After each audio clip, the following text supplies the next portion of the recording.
Here I am.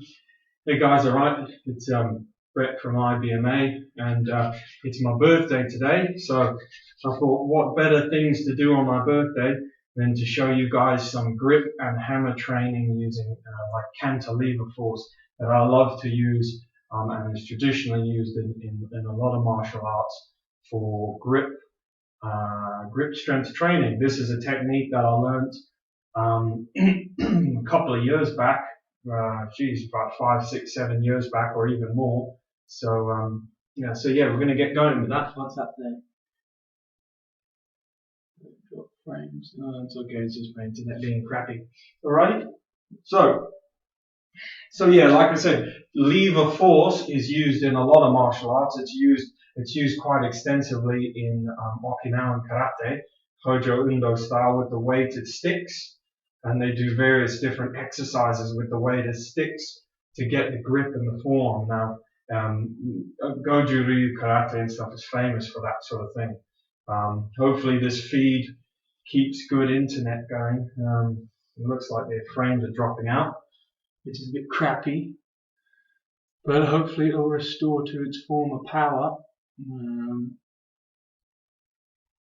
But yeah, it should be alright. Anyway. Okay, cool. So yeah, that's what we're going to do. The stream keeps going crappy. Drop frame. Stupid crap. It's usually pretty good. I don't know why it's being bad now. It's probably this stupid computer of mine downloading some rubbish.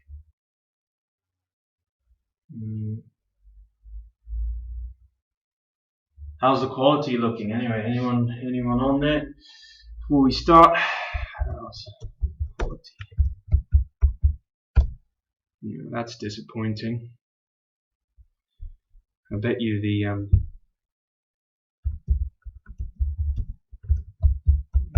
times for this piece of crap to be bloody downloading some rubbish.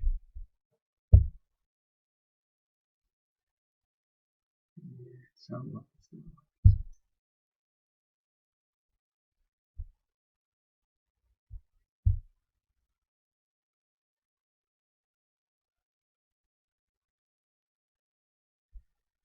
Alright, anyway.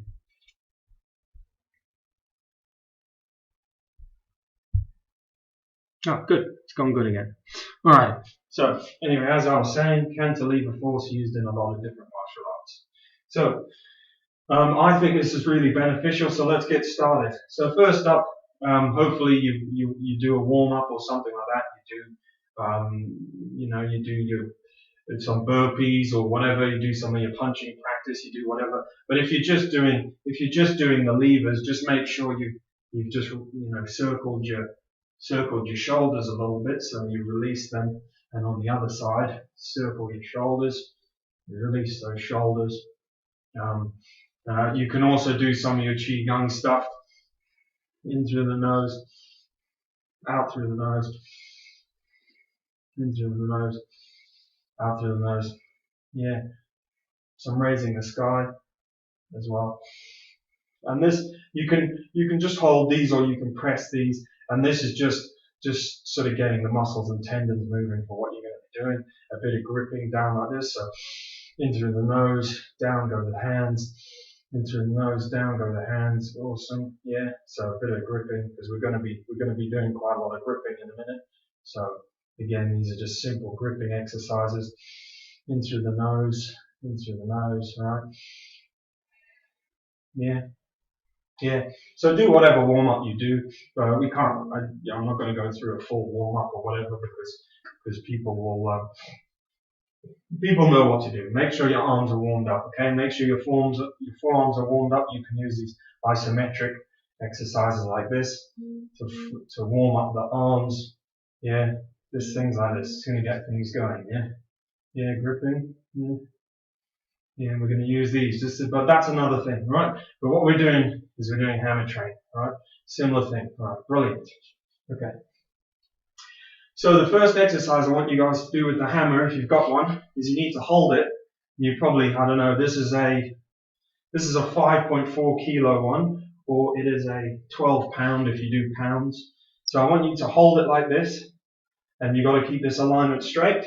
And already like this, you can feel the muscles here start to engage, but it's harder than this. So what you need to do is pretty mundane. You need to hold it straight, and you let it go down all the way to the bottom. Yeah?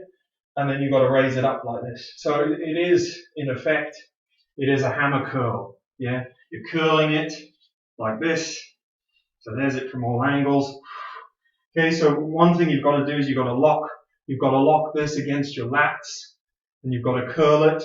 And what I want you to do, because this is tendon training, as the hammer goes down, you need to really let it pull on the tendon, and you're really focusing on like lengthening and strengthening and relaxing as it goes down, and then tensing everything, feeling it twist. And so it's the down motion that's the real motion in this exercise. All right, it's the down motion. But one of the main things, and this is the absolute secret to this method, because this is what makes it easy or hard, is that you need to not let the hammer go like this. Yeah. So that's the secret. You're not doing this. Like I try and show it to people sometimes, and they just do this. Well, no, because your wrist is bent. So the tendons are then relaxed. Yeah. So you mustn't do that. So you need to hold it like you're holding a hammer. You don't hold a hammer like that. You hold it like this. You keep this arm here and wrist unbent. Don't let it bend. Yeah. So see the wrist there? Don't let it do that. Hold it straight and do that. All right. Now, like a lot of things 72 Secret Arts of the Shaolin and a lot of these grip and strength and training methods, it's very simple. But I guarantee you, if you train this and some of these for 2 weeks, your strength and your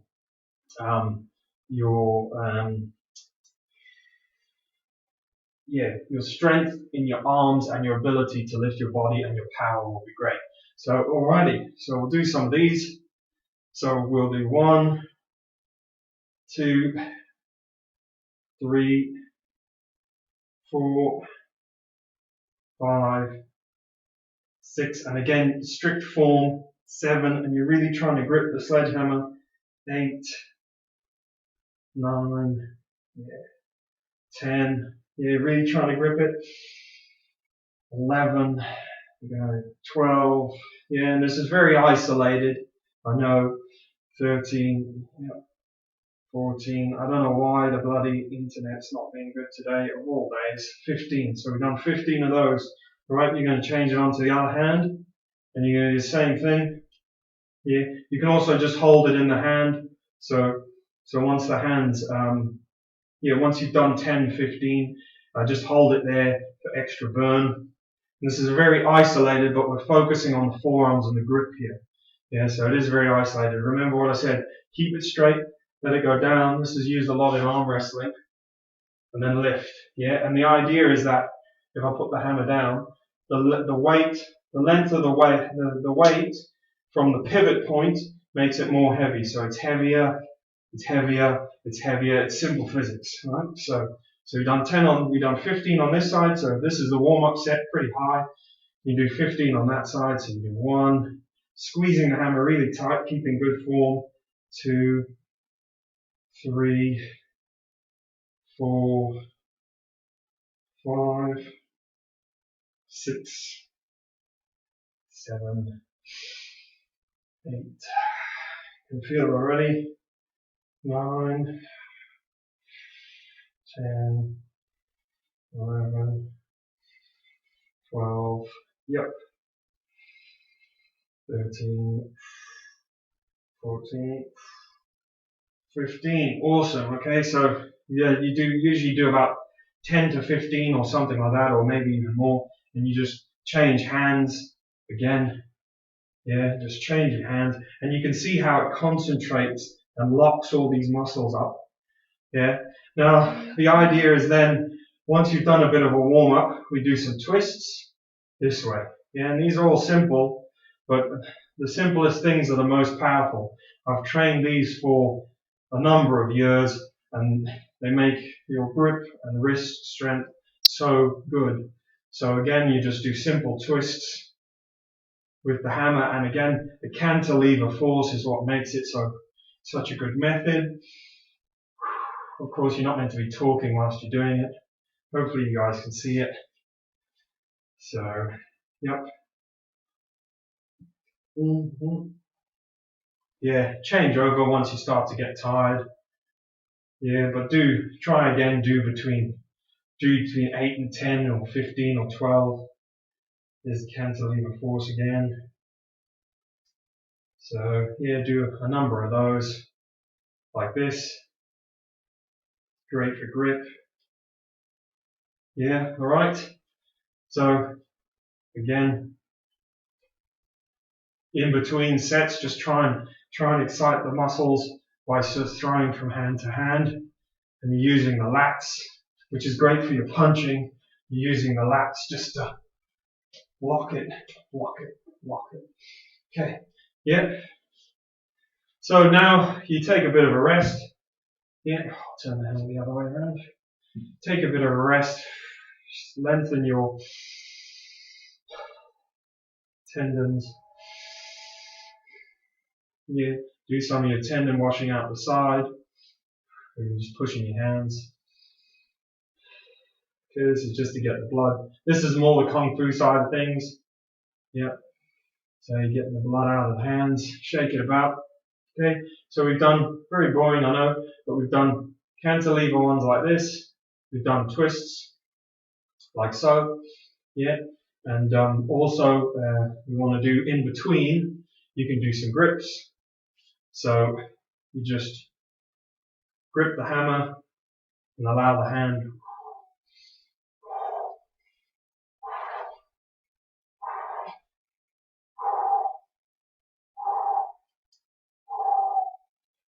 to go down like this.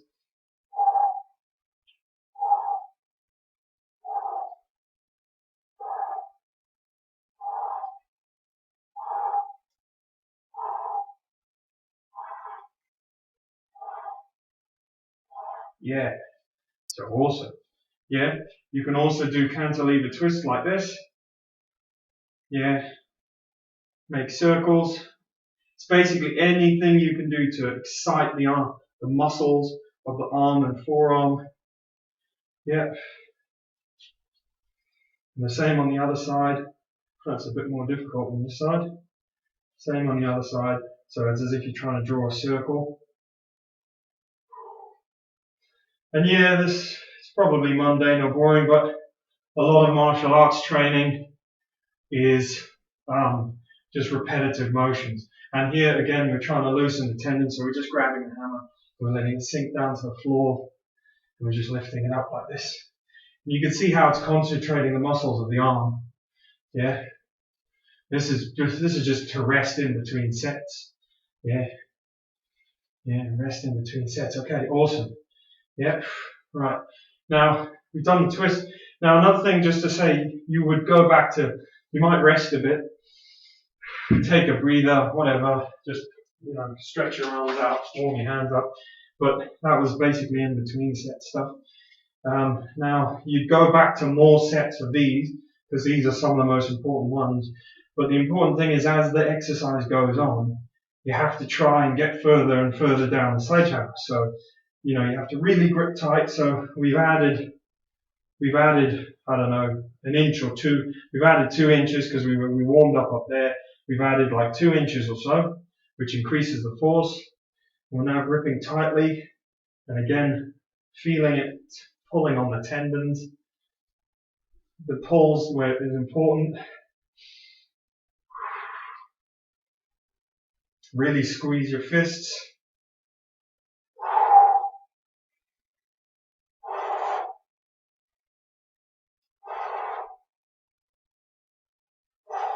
And just do curls like that, yeah? Don't go on the other side. And you have to focus on it.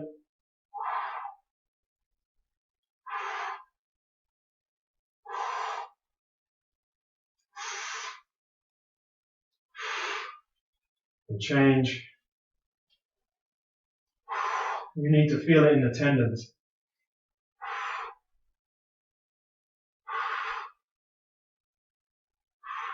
Yep.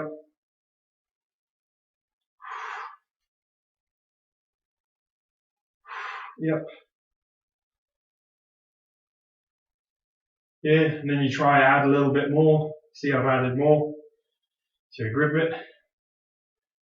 And try and add a bit more. Let it go down again, just without letting your fist bend. See, the difference is you let it go down. Now let's stand on my toes. That's good. You raise it down, squeeze hard. Raise it. Yeah. Down, squeeze hard. Raise it. And the difference is you don't want it to do this. Yeah, you're not doing that. Yeah. If you do that, anyone can do that. The difficulty is holding the hammer straight and letting that torque force build up in the arm. Yeah, straighten the arm. Let that torque force build up in the arm. It's hard work, and you have to do it a lot.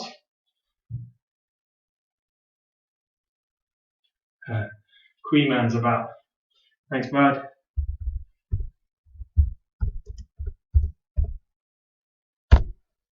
Oh.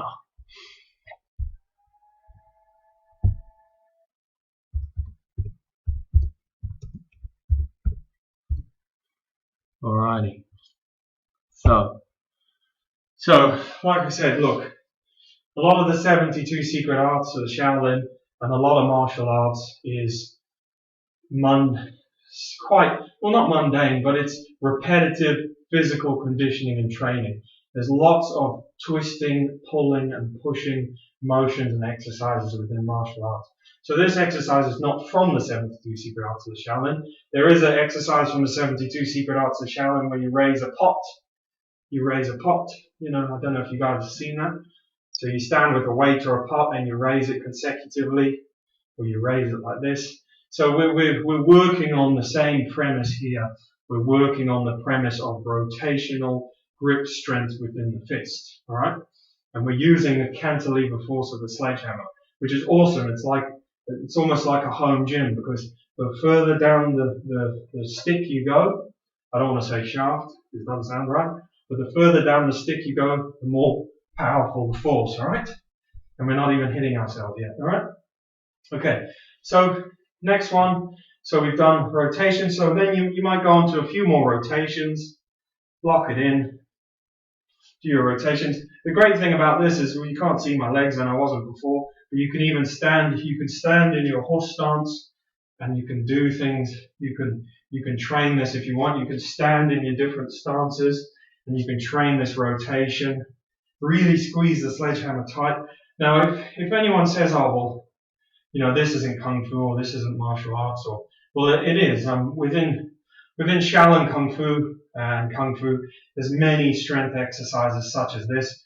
And also within Okinawan Karate, they use a similar premise, Hojo Undo with the weighted sticks. I forget if it's Chi Ishi or Ishi Sashi, but it's one of the two of the weighted sticks. Right? So some of those movements will be incorporated into this as well. But the main important movement I was trying to tell you guys is holding the sledgehammer, letting it go down, and keeping it straight, not letting your wrist bend. And you'll see what I mean. The difference in the force is great. Yeah? And you can do this, like I said, you can do it in a little workout, which is good. But I'd also advise you to do it like every, a couple of times a day. Leave it in the house. As you're walking around, do 10, do 20, then later on, a few hours later, pick it up, do some twisting. You've got to really ingrain this skill into your body. You've got to do it all the time to make it work. Okay. In between sets, just stretch out the muscles and tendons. Do things like this. Yeah, all you're doing, well, this is Qigong, or they're Qigong postures, but all you're actually doing is you're just stretching your tendons and you're using a mechanical force to squeeze carbon monoxide and shit out of the blood, out of the muscles, and feed it into the blood vessels and feed it back into the area. That's how calisthenics works. And you're also just promoting good joint health. Yeah, because this exercise can tighten the tendons up quite a lot, yeah? Because you've got to grip that sledgehammer, right? So you can see how it focuses and starts to focus on the forearms, which is great. That's that grip strength we want. In between sets again, like I said, you can do the walking, yeah, where you squeeze.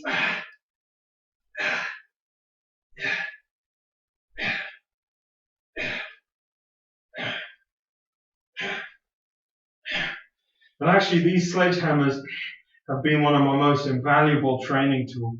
If I could go so far as call it a secret of IBMA, then I would, but I don't keep anything secrets. You know, if you're going to train your grip strength and you're going to train your forearm and you want proper grip forearm power, you need to use an array of methods. And this is certainly one to have a good array in the arsenal. Yeah, yeah, as well as in air twistings.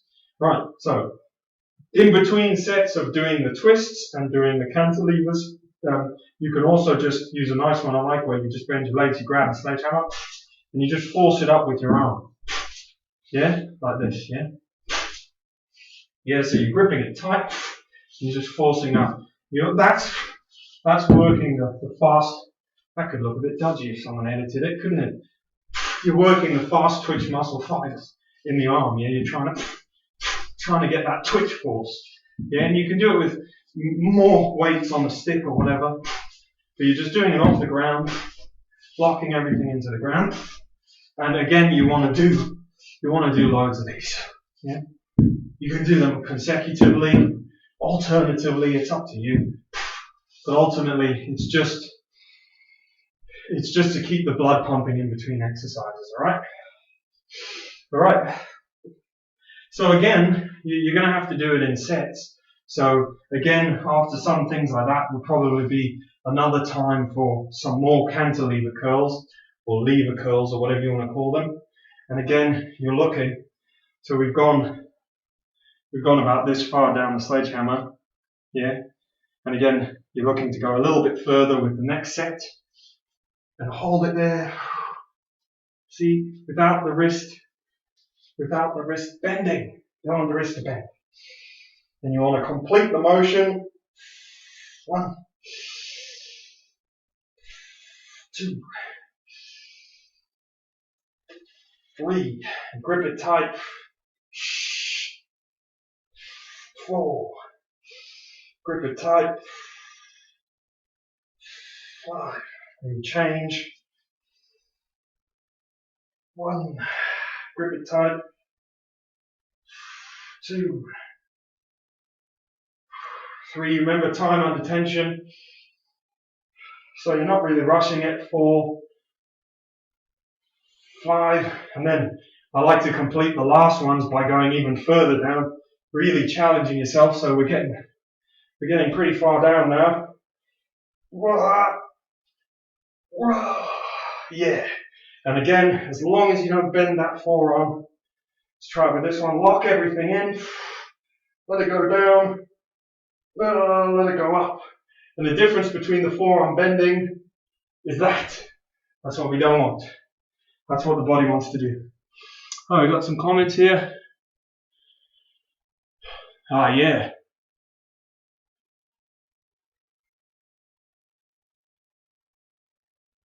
Oh, yeah, Bermuda. Cool.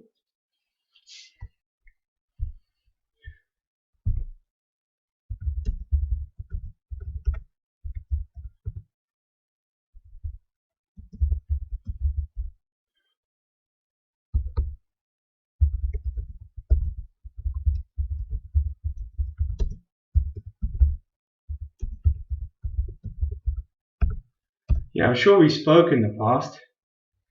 We messaged. Okay, guys. Yeah, I apologize if the video quality is bad. Typical. Yesterday I did a stream and it was green and it was good. And today it's on yellow and not so good.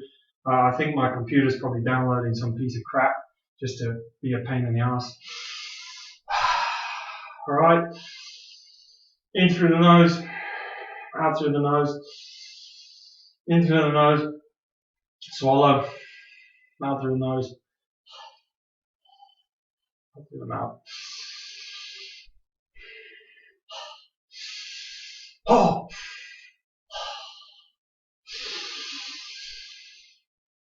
Oh. We're just trying to squeeze that oxygen out of the lungs. All right, before we go for some more, and you can see how you can see on my arm demonstrating here how these cantilever exercises just concentrate the force in the arm, yeah, but they give you a good kind of force, you know. As long as you keep things stretched, it doesn't lock you in. Okay, cool. Oh, loads of messages. Wow, thanks. I'm glad people are enjoying the video because yeah, it's just grip strength. Traditionally, even I think even in China, but certainly within Okinawan karate and stuff like that, you've always, and within the martial arts, feats of strength through martial arts are always respected, and they're always things that are known.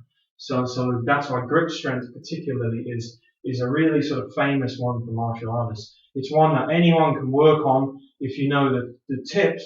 You don't have to be a big, strong muscle man. You can work on these grip strength things and you can make your grip really strong. So that's how, like, you know, you see these arm wrestlers, the little arm wrestler guys, and they beat like the really big guys because they work these sorts of same grip strength philosophies, right? Yeah, what do we got? Right.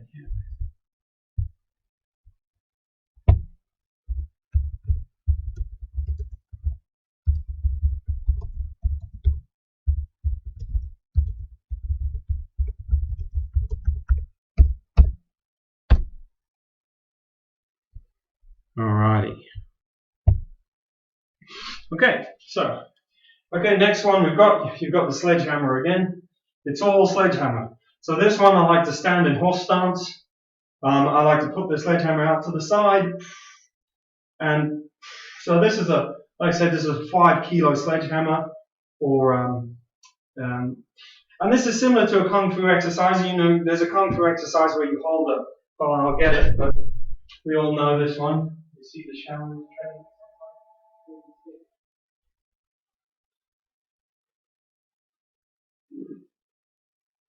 I can't so much do it in here, but there's a kung fu exercise where you hold a staff.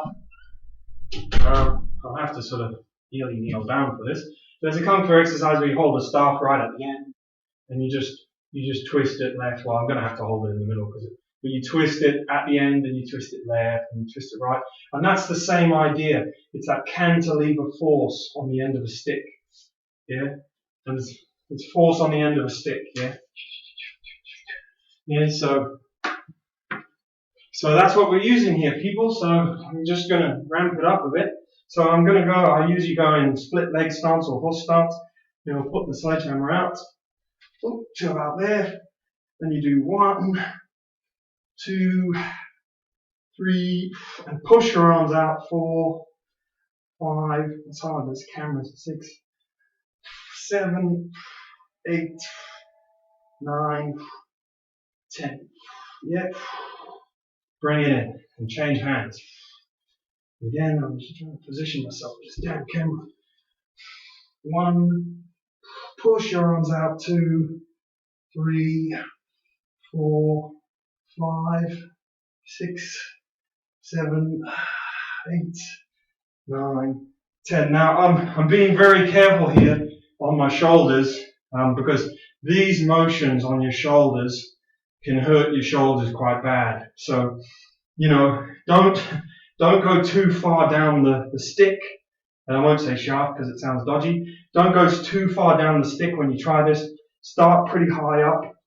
Stand in a wide base stance so the forces are balancing between your legs and your arms. In other words, you're not overbalanced like this. So you're standing in like the splits or in horse stance. Horse stance is always good. This is another one for showing you the power of horse stance. Because for some reason, with horse stance, like I'm in horse stance now, you can't really see, that well. But if you stand upright, you just don't have the same grounding. But if you go into horse stance, you can push the weight out there.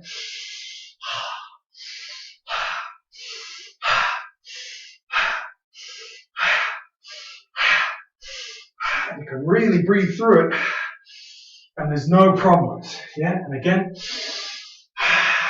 this is real old style monk training. This is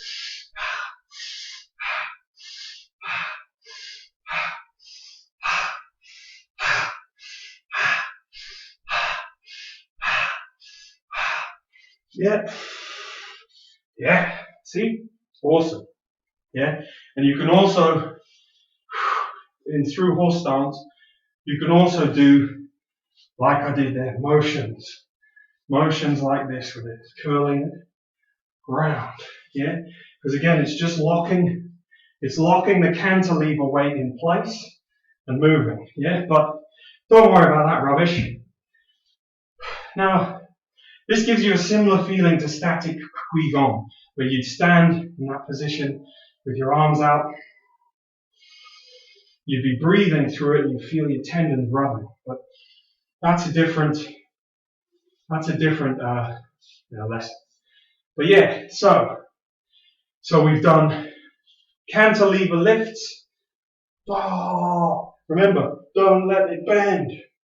This builds the tendons so nicely. I don't know if you guys can see, but hopefully you can see the tendons there. There they are, sticking out. And that's what you want. You want those. And the same on the other side. You want those tendons. Squeeze real tight. Try and crack the stick with your hand if you can. Yeah, right? Good. So we've done cantilevers.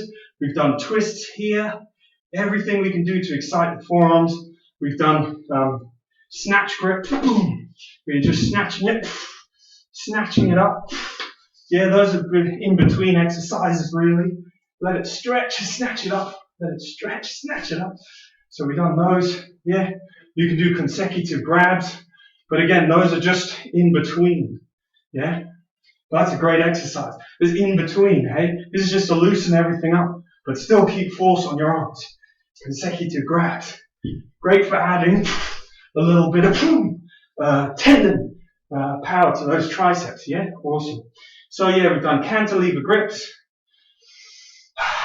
In between these, don't forget, either in through the nose, out through the nose, and every other one out through the mouth, or to really squeeze all the oxygen out of the lungs. There's a bit of a iron wire qigong breathing for you there. Right, cool. So, I don't know, maybe we'll do a few more twists because we like them. So again, you go into horse stance, you push it up. This teaches you to lock your skeleton. Skeleton locked. 1, 2, 3, 4, 5, 6, 7, 8, 9, 10. Yeah, don't worry about making it too pretty. And again, horse stance. Lock it out. And 1, 2, 3, 4, 5, 6, 7, 8, 9, 10. Now, what I want you guys to do when you do it, if you do it, geez, I'm really giving away what I consider a true IBMA or my heart secret. Yeah, I love this training method, but like I said, I don't keep anything secret. But when you guys do this, I want you to remember time under tension, yeah, which is something they knew about in the past, Shaolin and Kung Fu and all that, time under tension, but it's been recognized in the West for a long time now, but it only rears its head, every so often. Not everyone realizes that the best thing for weights is not always, I'm going to do 50 of these. it's doing time under tension, yeah. All right, and so already now after these, you'll feel your forearms start to sort of bulb up and get really tight, but that's also why we're stretching them out. We don't want them to get too pumped, and so we can't use them. Yeah. So we've done hammers, we've done twists here, we've done some snatches, and more ultimately we've done twists out here. The core ones are really those twists here and twists out there. Yeah. The rest you can play around with. Those are the core ones. You've also got ones like so. Yeah, these again are sort of in between. They're not that hard. Yeah. So you twist. Yeah. This is just like American hammer training. Yeah. And you can go lower down. And again, it's lever force. Or yeah, make sure you've got room for that though. Upside down. And you're bringing it around.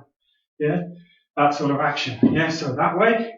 And then around that way. All right. So those are good. Whew. Yeah. So there's some good measures there. There are a few more. Just going to try and remember them now. Of course, there's sort of minimal kind of tricep extensions and shit you can do with them. But yeah. Another one I like to try is the twisting as if you're ramming a door with it. Yeah. So just stand on the spot and first off, just let it out. Keep that constant tendon pressure. Yeah, it's a bit silly, but it works. I do this a lot with my steel staff as well. And also, so start to loosen your grip on the back and just use it as a balance. And you're twisting with the front hand, yeah? So that's the idea. And there's twist there, twist back, twist there, twist back, or twist back, twist there. Yeah, and again, you're just trying to wring that last bit of motion out of your forearms to really make them work. Yeah, just work the shit out of them basically, and you'll see that this muscle here really starts to tighten up. But great for the triceps too, but great for that iron bridge because you're stretching everything. Great for whole power in the arm, gripping power, your grip power, your blend, your binding, your grip power, your pulling will just be so good if you use this method with the sledgehammer. Right, so I'll do a few more cantilevers. One, and again, don't bend the wrist. Don't let the wrist bend, that's the main one. Yeah, try and go as far down as you can. But obviously you're going to have to make it good for you. Time under tension. Someone's put a comment here, so let's see what they're saying. Yeah, grip, exactly. That's what I wanted. I put out a grip video a while back, years ago. No one even paid any attention to it. But since then people have said, oh well, what do you do? What do you do for grip? What do you do for forearms? And people in real life have said to me, like, shit, man, your grip is like, well, it's strong for someone my size. I'm not going to say it's that amazing, but they're like, your grip is good. And that's it. It's iron. That's basically like iron wire. It's working those tendons. Yeah, that's the secret of this method, because you grab the sledgehammer really tight, you grip it, and then you let the tendons stretch all the way down. Yeah, don't let the wrist bend. If I could put that in a big bubble at the corner of this video, I would. Don't let the wrist bend. Lock it in place. Yeah. So for those who've just joined in, do warm up sort of here or here on the sledgehammer. Really get used to this idea of the cantilever force. Go a bit further down and do more grips. get used to the cantilever force of the sledgehammer. Then do another set, have a rest, do another set and go further down and feel it as it pulls on your tendons. Do another set, pulls on your tendons, yeah, go lower, lower, start to go lower, feel it pull on the tendons, don't let the wrist bend, feel it pull on the tendons, lock it in first, squeeze tight, feel it pull on the tendons, don't let the wrist bend, yeah, and just keep working down till failure. So for me, failure is probably about here, and wrist bends, and the same on this side, and wrist bends, yeah, so that would be failure, yeah. So I think in the arm wrestling circles, professional, there's some people who can like curl a sledgehammer from the end here. You know, literally they've got that much power in their arms, which is awesome. You know, being able to curl it in the end without the wrist. But you can even practice that yourself. Like you can hold the end, you can feel what it's like to gradually let go and have that level of force on your tendons. Once you can do that, just amazing strength. And then again, in through the nose, out through the nose, in through the nose, out through the nose, in through the nose, out through the nose, out through the mouth. Oh.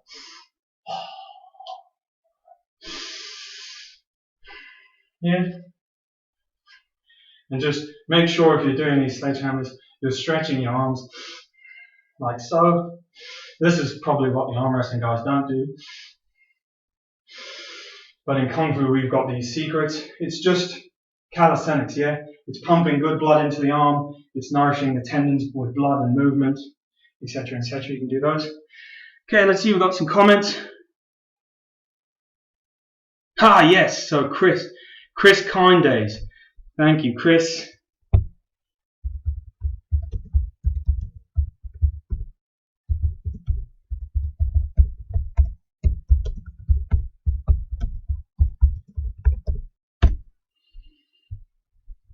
So, Chris Kind Days just said it, guys. And this is what I love about the 72 Secret Arts of the Shaolin. This is what I love about Kung Fu training. This is what I love about all of it. Because, I'm just letting some air in here.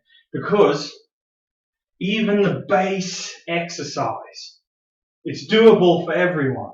But Chris Sundays just said it there, Chris Kind Days. He just said it there. He said, I'm trying this right now. And it's freaking hard. And that's where the power will come in, my friends. Because you'll pick up the sledgehammer, you do it first, you'll try and hold it there without your wrist bending. And even if you're pretty strong, pretty big guy, you'll be like, shit, this is hard. But it will build up, yeah? Just don't go and try too much, but do it often. Like I said, I'll have some of these in the morning. I'll wake up, I'll do some of them, I'll do some twists. Later on, I'll be walking through, I'll pick it up, I'll do 10, I'll do 15. I'll do some twists while standing there. That's how we excel in Kung Fu and the martial arts, because we've got a mindset of constant training. It's not so much, it's a bit old school, it's very old school, but it's not so much I'm going to do this workout now and I'm going to the gym. It's I am always going to do this. This method it's sort of low key enough that it's one you can do all the time. And it'll actually, people say, oh, well, don't you get like tendonitis and repetitive strain? I've very rarely, I think I might have once briefly got a bit of twinge from doing this, but because you're stretching the tendons, yeah, because when you do this, if you do it right, you're gripping it and you're allowing it to lengthen and stretch the tendon in your arm, and then you're pulling it up. If you do it with your wrist bent, you'll get tendonitis all day, every day long. But if you do it like I said, you grip it and you keep that straight line here. That's the key to the method. Yeah, you will not get tendonitis, tendon elbow, tennis elbow, whatever you want to call it. And then you do the twists, you'll be fine because it's just going to nourish and it's just going to strengthen your arm. And you do the sideways twists as well. Yeah, be careful with those. Like I said, you do them in horse stance. Yeah, bring it to the end, sideways twists. I like to stand in horse stance. But then again, even then you get used to it, so really squeeze it.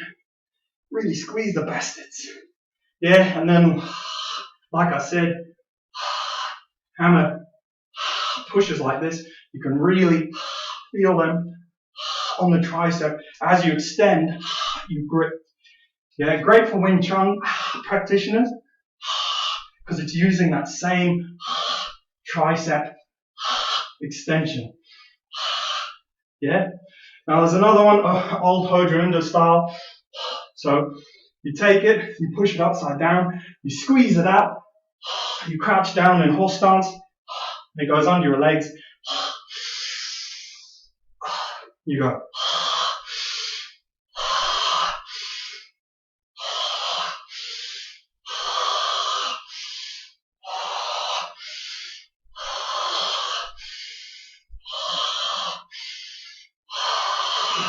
And you might think, what's up with the stupid breathing?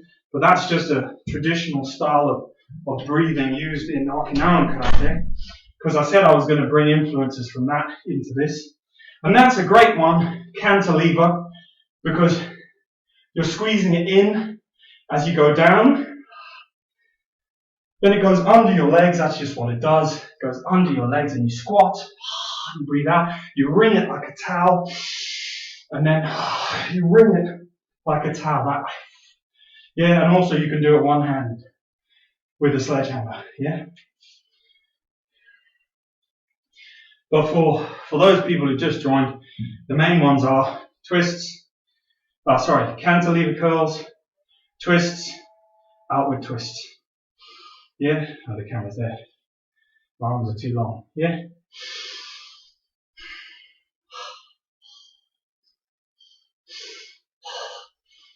And then just relax it down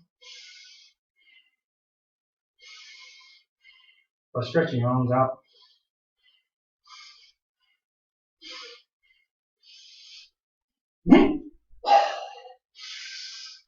Okay, for you guys, just do forward, down, sideways, up, yeah, and you can move between, yeah.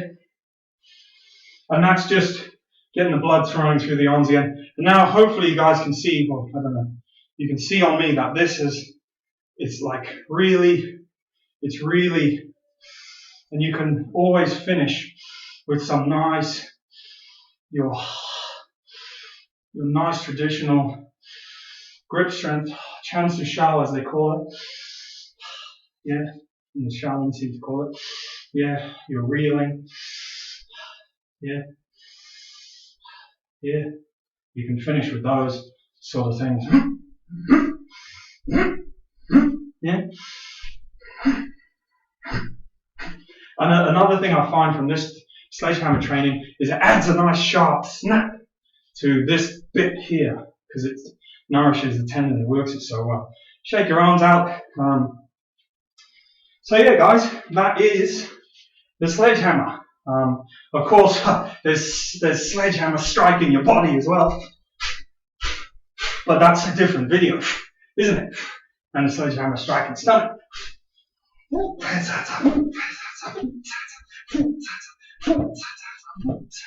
Yeah, but that's a totally different video, and we don't want to go doing that. Not yet, anyway, because we want to strike ourselves with a lot softer things at first, anyway. Right? So it'll be great for you guys because, well, great for anyone because you won't have to talk, you won't have to focus on anything else. Just focus on just doing those curls. And yeah, great forearm mechanism. Just do as many of them as you can. I'll rest now, and then I might do a few more before I go to work. It's really, you can really not ever overdo them. You know, it's just a great, in fact, I feel like doing more now. Let's do a few more. Come on. What are we doing? We're not doing enough. That's the only problem. You get used to them, and you've got to just. Now remember to lock this, and again, don't let the wrist bend as you go down. I don't want to see any of this. If you're doing this, no, don't even just leave the room if you're going to do that. Like, I'm only kidding, but if you've got someone where you show it to a friend and they're like, oh man, this is so easy, just say, oh, no. You hold it halfway higher than you were doing there, and you hold it, and you let it go all the way down and keep this horizontal. And you squeeze it as it goes down. That's another great thing about this exercise. It's focus. You're putting that martial arts focus. Yeah, squeeze it as it goes down. Squeeze it as it goes up. Breathe, squeeze, and up. Breathe, squeeze, and up. Breathe, squeeze, and up. Breathe, squeeze, and up. You're putting martial arts focus into a simple, mundane, mechanical exercise. Squeeze and up, yeah? Breathe, squeeze, and up. Oh, my wrist is bending a bit there. Squeeze, and up. Yeah, and then straight onto the twists. Squeeze it again. Oh, I'm feeling those now. I'm going to have to. And hopefully you guys will be able to do even better than this. Like, you know, you'll be able to go further down. Yeah, feeling it there. Twist, twist, twist.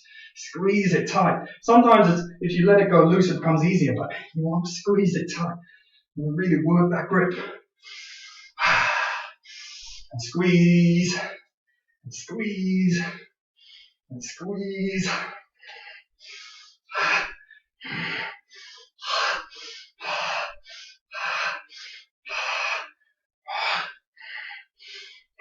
Yeah, it's just to wring the movement out of the last muscles. Whew. Shake your hands out. Stretch them out. Stand like that. Let the blood go to them. Yeah. Awesome. And then you take a bit of a rest, and then you can go back to doing the twist, but you can go further down. Yeah, see here, further down. Further down. You stand in your rider stance. Just, yeah, so the idea is by the last few reps, you're really trying to go for, you know, maybe you're only doing 2 or 3 or whatever, but you're really trying to shock the tendons by going as far down as you can. Awesome method. You know what, guys? Like I said again, I'm really giving away a secret here. But like with everything, well, to me, this is a method that's close to my heart. For everything, though, it's only about the person who trains it. So a lot of people say to me, "Oh, why are you giving all these things away? Why are you doing this? Why are you doing that?" And it's like, well, I don't tell people this. It's so simple and easy, but I can't make them train it. But if they do train it, great results will follow. Yeah, great results. And if they do train it and they get awesome, they get 5 times better than I can ever do at it, then they deserve it. That's why I want to give it. That's why I want to share it, because if they train it, and if everyone's always worried about everyone being better than me, they're going to be better than me. If they train this and they become like the next arm wrestling world champion or whatever, they take it to the next level, then they freaking deserve it. Yeah. At the end of the day, I can tell them about it, but I'm not there moving their arm for them. So it's all you. It's all freaking you. Yeah, it's fucking, sorry to swear, but all the kudos goes to you. Brushing that kudos to you, your way. Let's see, we got some comments here.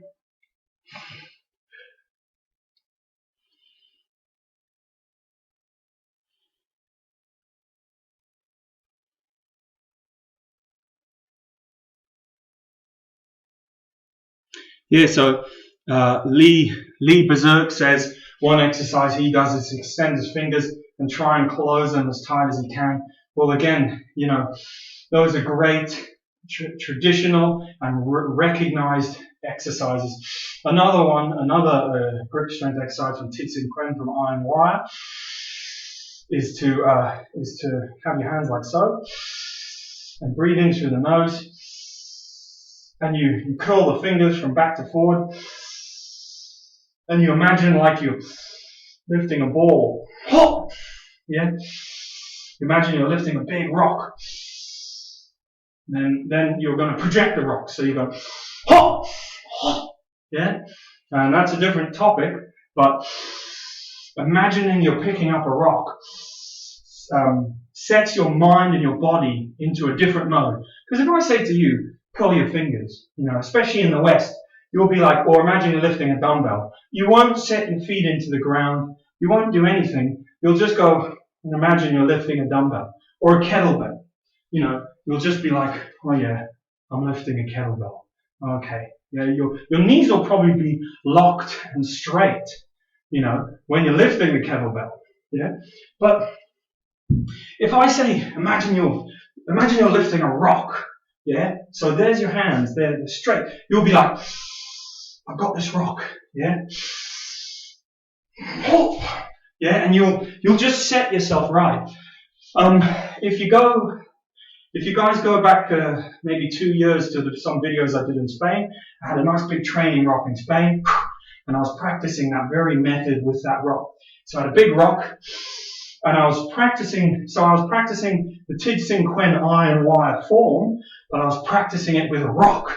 So where in the form it says, imagine you're lifting a rock, and you're projecting it, I just got an actual rock, and I was doing the breathing. I had the rock to here, setting myself into the ground. It was bringing your hips and your dantian forward to that nice martial arts place that we all like. And then, and on that outward breath, I'd project the rock, and it would go up into the air and down. But what a great way to learn that projecting force from the legs.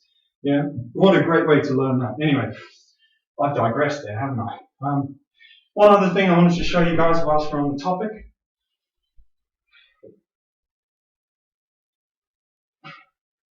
And yeah, it's my birthday, so I get to do whatever the hell I want to do today. I get to show you guys all the secret training methods of mine. Well, they're not very secret because I tell them to everyone. But yeah, this is my iron bar. I think it's a 10 or 15 kilo solid bar. Oh wait, pointing at the wrong camera, sorry. Yeah, so, and this is what I use as my training staff. Yeah, many a famous Chinese master and Japanese master, not being me of course, have used steel implements and training staffs, yeah, as their weapon of choice. Yeah, so I will practice all my work with this. And again, my aim is to be as further back as possible. Yeah? And that way, because it's like 5 foot long, that way the cantilever force is very strong. Yeah? And it forces you to really perform your motions in a good way. And I've got to be really careful because I've got barely enough room to swing this thing around in here. But yeah, great tool. And again, great. I'll stand.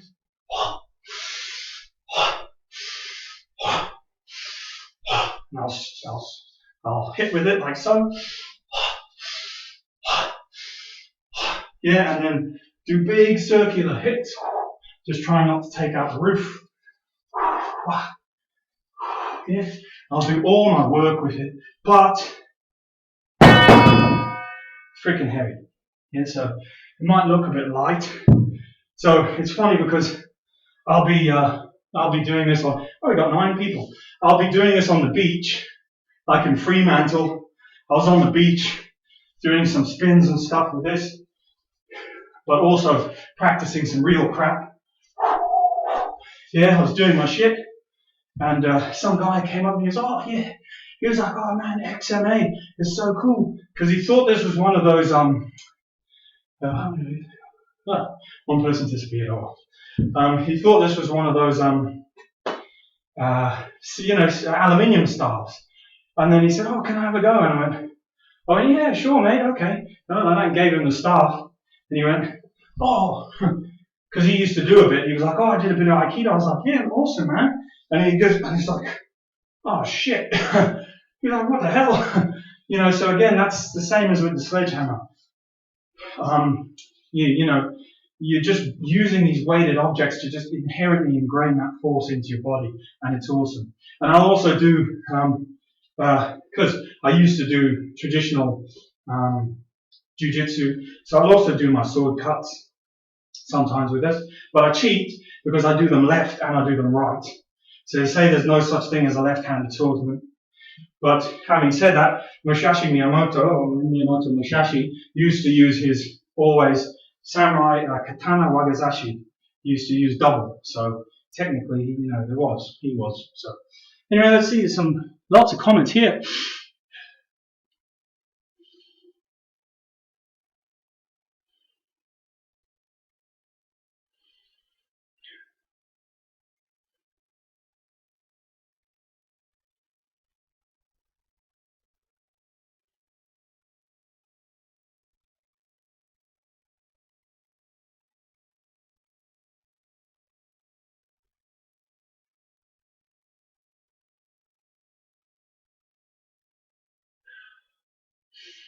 Alrighty. So yeah, just some people talking about just some of the guys. Who have we got? Eye of Life, Lee Berserk.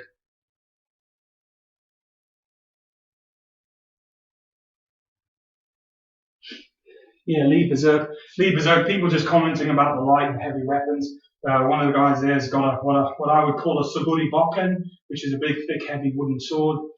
For the same sort of thing, Saburi, which is cutting.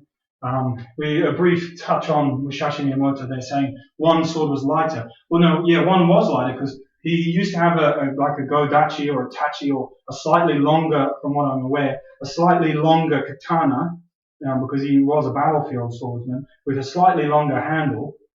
And then his secondary sword was a Wagazashi, which is the second short sword. So yeah, of course it was lighter. It was actually lighter and shorter.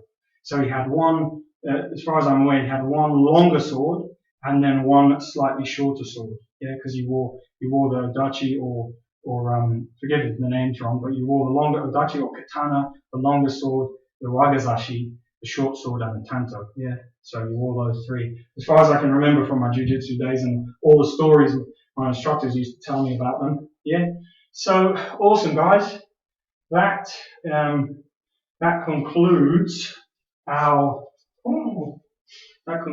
our thing on that. Yeah, yeah, that concludes it. So, there we go. Sledgehammer.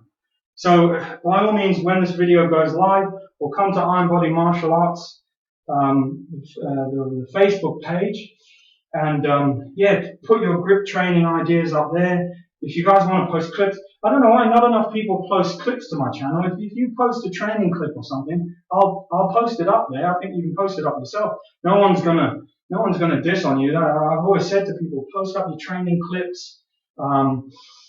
Just observe the sort of rules of respect and stuff. So don't post. I mean, you can post jokes, but if someone posts something stupid, then chances are I'll just delete it. But even then, I've got a good sense of humor, so I might just laugh at it. But post up your shit, post up your trainings, your grip, iron palm, any aspect you want to do, because more so me, I'm just the facilitator of it, but there's so many martial artists that look at that page, or quite a lot of them who I know and respect from all over the world, Singapore, China, Japan. There's quite a few guys in America. There's quite a few guys who look in on the page and they can give you some good advice on stuff. So always come along.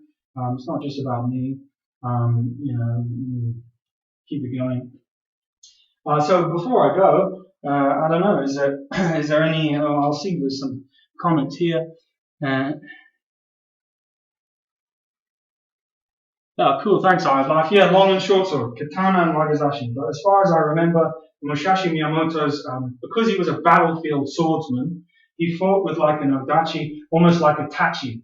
The tachi is like a long katana that was slung downwards. It was from, I think, the 13th century or so, used by swordsmen. Yeah, because the samurai used to be mounted artillery swordsmen. Mounted artillery and secondarily swordsmen in the very early feudal times. I used to have a big fat book on Japanese history. I read it one day. But yeah, he wasn't quite that far back. He was more closer to the normal time.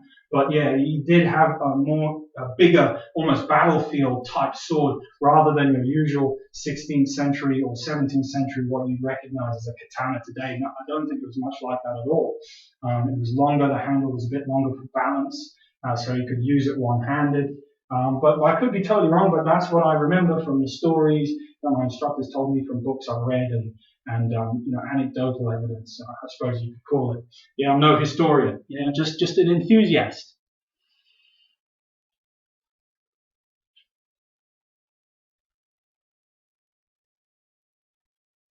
Yeah, Lee Berserk. I think you're right. Nodachi was like a cavalry sword. Yeah. But yeah, don't quote me too much on the actual names. You know the essence of what I'm trying to say. I'm trying to pull names out of my old jiu-jitsu brain here. And I think Lee Berserk said about a chair. I mean, I know this is silly, but well, it's not silly. I think it's good. But like even with this, when you do this cantilever training with the sledgehammer, you will find yourself going up to chairs and like picking them up by one leg and just sort of locking it in there and holding them there and going like, oh yeah, that I could do, or two, like he said, grab it by the two front legs, and that is exactly the same thing. It's that cantilever force. Yeah, you can even make a mini one. So look here, I've got this. So you can take one of your weights off here. This is four. This is like 5 kilo dumbbell, and I use it to practice punches and movements. Yeah, I wouldn't call them blocks because I don't block in this way, but I use them to practice movement. So what you can do, you can unscrew the bottom, and this is pretty easy. And then you probably get the idea here. I'll just do it quick, but I'm not going to bother taking this off because for time, I'll actually go on there. So you unscrew this. You'll need to screw another one back on. Shit, don't let it hit you in the foot. You need to screw another one back on. There we go. Yeah, that's the thing I love about martial arts and kung fu is all the gadgets that you can make. And look at that. Not only do I have a horrible mace, yeah, I've actually made myself a nice little hammer. Yeah, the same idea. Yeah. So same twist, twist, grip, grip. Yeah, and actually this is a lot more like the I don't know, I can't remember if it's Chiashi or Ishisashi, but this is a lot more like the Okinawan style with circular weight. Yeah, just all I'd say is watch out for splinters on these things. You get a metal splinter in your finger, it's pretty nasty. But then again, if you're training iron palm, it'll only add to the bits of metal and shit that are in your hand, so it's all right. So there we go, got one of those. Awesome. Yeah, it's easy make. Easy make. Another grip training tip is to use the wheel itself. This is one I've done before online. Use the wheel itself. So you practice all your movements.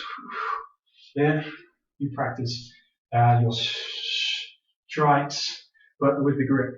And again, wide circular cantilever motions. Yeah, and you can feel the weight getting heavier and heavier and heavier, heavier. Yeah, and the same. Big ranges of motion to really work the tendons. Yeah, gripping. This training grip, twist, grip, twist, grip, twist. I had some kids doing this actually. I had them doing grip, twist, grip, twist, grip, twist, and then after that, I was getting someone to grip them, and they were twisting, twisting, twisting. And they were just twisting out of them using this nice circular motion.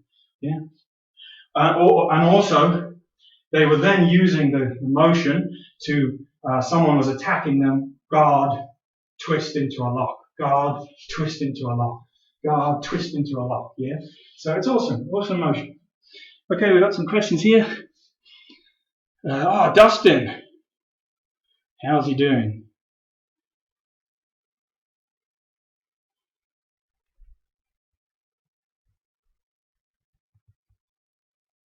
Let's have a look.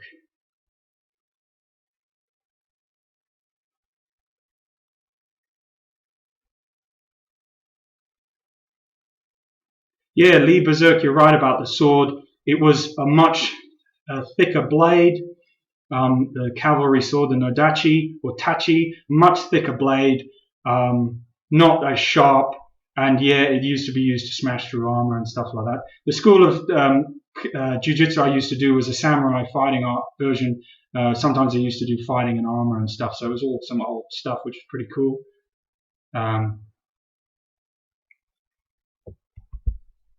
Dustin, how are you doing?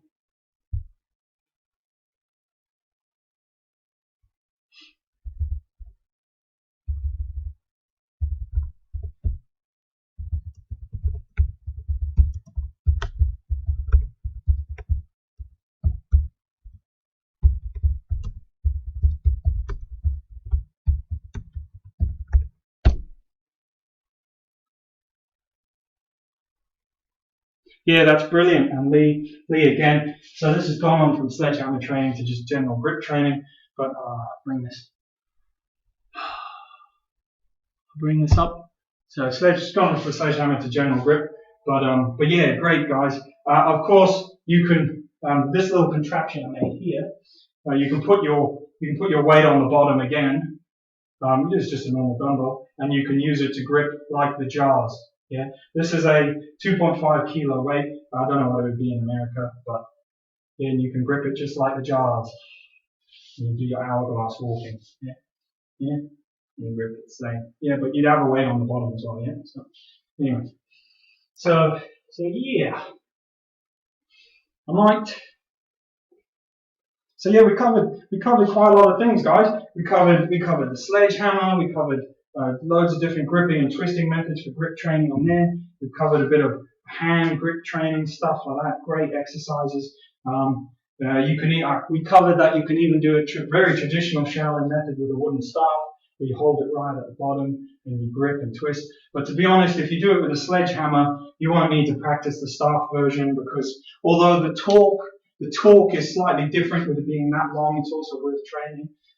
I said you could make your own cheap homemade sledgehammer version with one of these if you're really desperate, with one of your weights, just by securing it at the top twice. Yeah, and you're using that cantilever force again. Yeah, gripping it. Yeah, and not letting the wrist bend. Yeah, yeah. Right. Loads of different ways. We covered actually a bit of Okinawan karate style usage of them with the twisting and the pushing. We covered some hammer style usage of them around this way. Great for Wing Chun as well with that extension of the tricep. And then I also showed you guys my nice steel bar staff that I like to train with to keep things awesome. Yeah, which is nice and heavy. And again, yeah, I do all my staff training work with this. Even the big spins and flips and stuff. Once I hit myself in the face and I nearly broke the side of my cheekbone, but well, you hear the same stories about poor Shaolin hitting themselves with their steel whips and cutting themselves open. It's just something you do once and you don't do again. If you've got a heavy oak staff at home, that's great as well. Train with that. I would always say train with the heavier staff. And that's also a funny story where I was training on the beach in Fremantle with this. I was training on it down on the beach, and some guy came up to me who used to do Aikido. He's a nice guy. He was like, "Oh man, what style are you doing?" I said, I didn't really have an answer for him. I didn't want to go into it, so I just said, "Oh man, yeah, I'm just having a bit of fun. I'm just twizzling a stick around." And he was like, "Oh yeah, I used to do some Aikido. Can I have a go?" And I was like, "Oh yeah, sure, man," because I was doing like full spins and jabs and all the motion, the usual motions. But I've got to be careful in here because I've only got very limited room. And the ceiling's only about 7 foot high. But yeah, so I gave him the staff, and the poor guy, when I gave it to him, because obviously I'm here holding it back here, doing jabs, doing big like hits and stuff like that with it. I gave it to the guy, and he just got freaking near enough to drop the thing through the sand, because as I demonstrated before, it's heavy. It weighs at least, I think it's about 10 to 15 kilos, which is not that heavy, but it's awesome. So if you want to get yourself that tool, it's a great tool to have. One of the motions I love training with it actually is this motion. So it's like a bind and a parry and a spike. And I can't do it as big as it should be, so forgive me, because I'm in like such a small room. Yeah? I'm trying to keep my awareness here. So far, my awareness has passed the test. I haven't broken my pot over there. I haven't hit the light bulb that's just over there. I haven't hit the sledgehammer, so I'm doing all right. You can see that I didn't start training yesterday, at least. So anyway, we've done quite a few things. We've got some comments here, so let's go down to some of these comments. See what we've got going on. Yeah, I have a bit of a break here. All of this for free. All of this for free. It's because it's my birthday. What do we got? Doing well. £5. I don't know what that is. How tall is the staff? Because I don't think you have a lot of room to use it inside freely. Yeah, Lee, you use it as if it's a spear, and yeah, of course, yeah, you don't have a lot of room to use it inside. But I was just trying to sort of make ad lib here and demonstrate it as best as I can for you guys. That's all. So hopefully you guys can see that the freaking all this twisting and stuff is bloody just crazied up my arms today. So I can feel it, do some stretching and stuff. 2.5 kilos is 5 pounds. There we go, bud. Yeah, thanks, mate. So yeah, 5 pound weight, or you can put more or slightly less. It's up to you. Yeah, I use staff has always been one of my favorite methods. 6 foot staff, spear. I've always, since I was 15, I just loved it. So I do a lot of training with staff and spear. Don't ask me for any particular forms because I don't know any forms as such with it. I've just practice it and learn a core set of strikes and blocks, and over a period of time, I just put them all together, so it's pulled from a lot of different influences too. There's Shaolin influence in my staff work from that training. There's a lot of jiu-jitsu influence, traditional jiu-jitsu influence, because obviously it's a bow staff and that's what we used to train. So yeah, awesome. But cool, yeah. So, geez, everyone's here.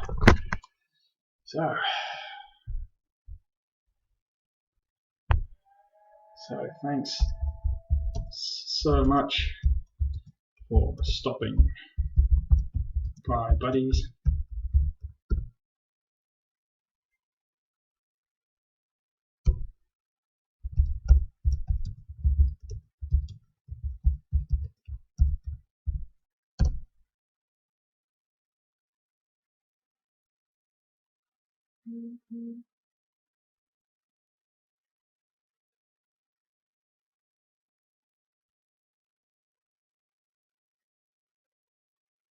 Oh well, yeah, exactly. So Dragon Slayer said, and this is my take on it. So Dragon Slayer said, there's only 10 of us, but you've done an hour and something training to show us. But I was, my feeling about that is I was going to do the training anyway, so why not, put it out there for some people to follow along, to have a go, to give it a try, and it might help them out. So I was doing it anyway. But yeah, I did put this on specially today, and I said, look, I didn't expect hundreds of people. I didn't expect 10 people, because like I said, I live stream it and it goes onto my channel, and maybe some people watch it. I don't know, but who's going to watch an hour and 19 of rubbish that I put out there? But my videos traditionally in my channel were always long because I wanted to show the complete training process.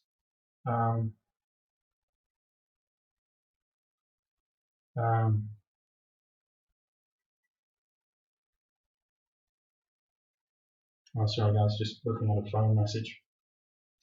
So yeah, my training videos were always long. I've been very rude there. My training videos are always long because I wanted to show the complete training process, because and the real process would be shorter than this but more intense. But people, people always show their good side. They show edited clips, they show razzmatazz, they show all the stuff.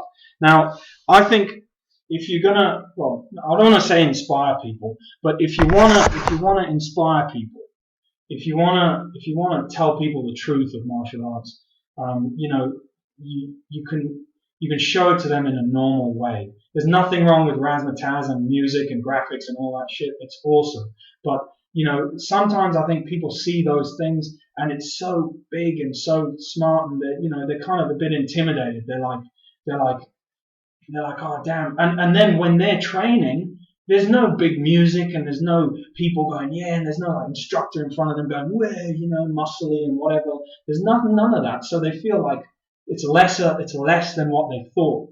So I guess in long and short is, if you see me grinding, if you see me standing there in front of a freaking boring ass white wall, curling my stupid sledgehammer like an idiot and twisting it and sweating like an asshole, you're going to be like, well, it's just as freaking boring as it looks. So when you're doing it at home, you'll be like, well, no, it was pretty much that boring when he was doing it, but you have to make your own enjoyment out of it. In other words, I'm not trying to sparkle it up. I'm not trying to add glitter to it and make it fantastic. I'm telling you the realism, like the iron palm. If you want to train iron palm, you get a freaking bag, you put it on a stool, and you hit it thousands of times.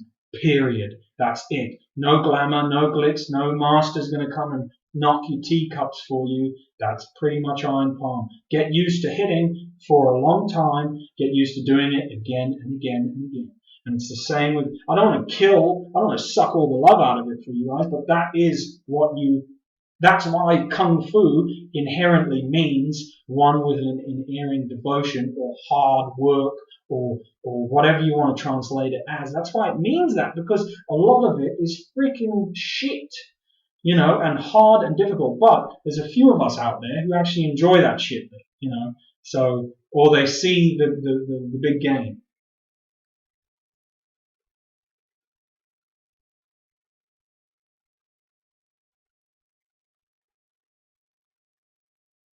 Lee says, you're like those martial arts masters that give part of their sketchy training before asking you to buy them.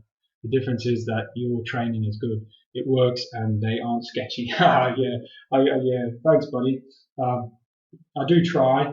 And that's the thing, you keep it real. You keep it real. So if you show that, that's why someone asked me before, they sent me a message, why don't more people watch your channel? And it's just because I don't razzmatazz it up. I don't glitz and glamour it. I should do, but I just can't be bothered. But also, I want to keep it real. I want to keep it real. I want people just to see the training like you would do in the dojo, like you would do on your own. There's a lot of martial artists out there that say, and masters that say, martial arts mostly what you train on your own. And that's true. You've got to cultivate and develop a spirit of training, a discipline of training on your own.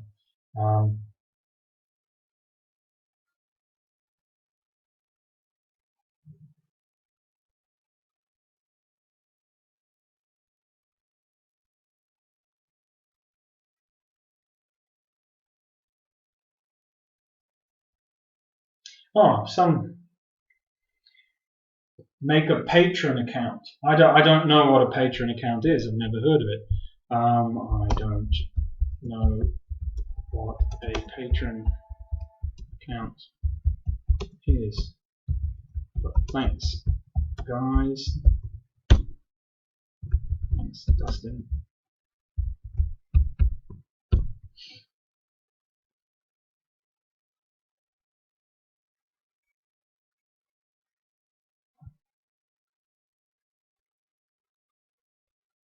Oh yeah, that's a good point. That Eye of Life has said. That's a very good point that Eye of Life has said. There's the concentric motion of opening. Yeah. Now, I don't have my gravel bucket here, but I'm going to be moving house. But I love my gravel bucket that I used to have in Spain, and then that is what I used to use. So Patron, Eye of Life has said with rubber bands you practice the concentric movement, yeah, of opening. But I used to use my gravel bucket, so I'd be training my gravel bucket with grips, and I'd also be inserting the fingers, and then opening them like this, to do the. You can do it in a bowl of rice as well if you want. You can do it in sand, you can do it in a. But yeah, there's not a lot of ways to train that concentric force of the opening of the fingers. Yeah, that's a very good point, actually. Very good, awesome point. I'm going to have to label that as awesome point. Awesome point by Eye of Life.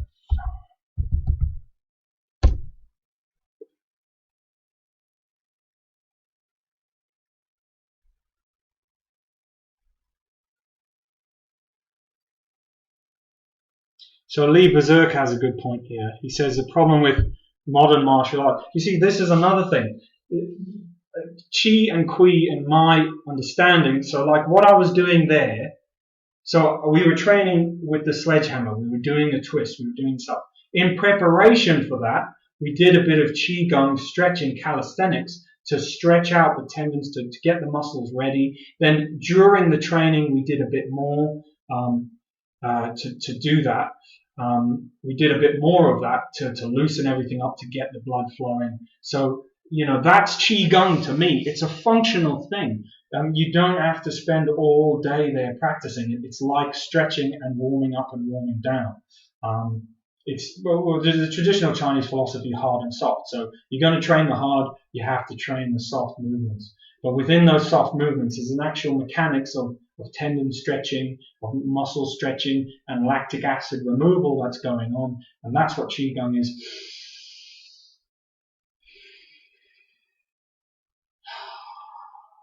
And that's why you breathe out so much, and you coordinate it with your movements to squeeze the muscles in your body and squeeze out that little 20% of oxygen in your lungs, or whatever the percentage is, carbon dioxide that gets left behind every time you breathe. Yeah, there's always an amount that gets left behind of carbon dioxide. You want to nourish it and bring as much oxygen into the body as you can. Okay, guys, well, that's me for the day. I hope you guys enjoyed it. Geez, that video went on way too long. Patreon.com. I'll have a look at that, guys, but I'll hold you to that. You guys have said that you look out on Iron Body Martial Arts, or look out here. I don't know how I can send you messages. But yeah, so I don't know what Patreon does. I don't know what Patreon does, but what is it? Is it like a sponsor thing where people sponsor you, or Patreon? Patreon.com. Oh, cool. I don't want to be a beggar, but I could buy myself a better bloody webcam. Okay. Just had a quick question. After working out, my body muscles become sore. So should I push further, or should I rest after soring my muscles? From Dragon Slayer. Well, yeah, everyone's muscles become sore after working out. What I do is, like, the next day, if your muscles are sore, do some stretches, do some qigong, do some yoga type stuff. Yeah, so if you don't know what qigong is, just go and look up some yoga stuff and practice that. Do some of those things, or you can copy some of what I do, or ask me, or I'll put out another video. Do some of that, and yeah. It'll allow you to rest. So remember, hard and soft. So that's the kind of Chinese philosophy. So if you do a day of really hard and your muscles are sore, don't do nothing the next day, but just do like the soft qigong exercises, or stretches, or a jog, or a walk, or whatever. Anyway, guys, I'm talking crap for too long, so I'm gonna go now. It's been a pleasure. Well, I'm just doing my training anyway, but yeah, it'd be nice talking to people who showed up. You told me about this Patreon thing. I'll go and have a look at that. But yeah, awesome. Hopefully the quality of the video wasn't too bad. Dustin, Eye of Life, Lee Berserk, Dragon Slayer. Dustin, it's been good to see you guys. It's been good to hear from you guys. Aaron as well, Dragon Slayer. I think that's everyone. Sorry if I've missed out anyone there, but yeah, cool. Anyway, guys, there's one more comment. Yeah, there's a lot of the Epsom salts are great too. Epsom salts are really good because I think it's the sulfur or the something in the Epsom salt. I can't forget off the top of my head, but it goes into actually in through the skin. And look, Epsom salts, yeah, something. It goes into the skin. It's good for you. Yeah, it's good. All right, okay, guys, that's me done. So keep well, keep training, and I'll see you around.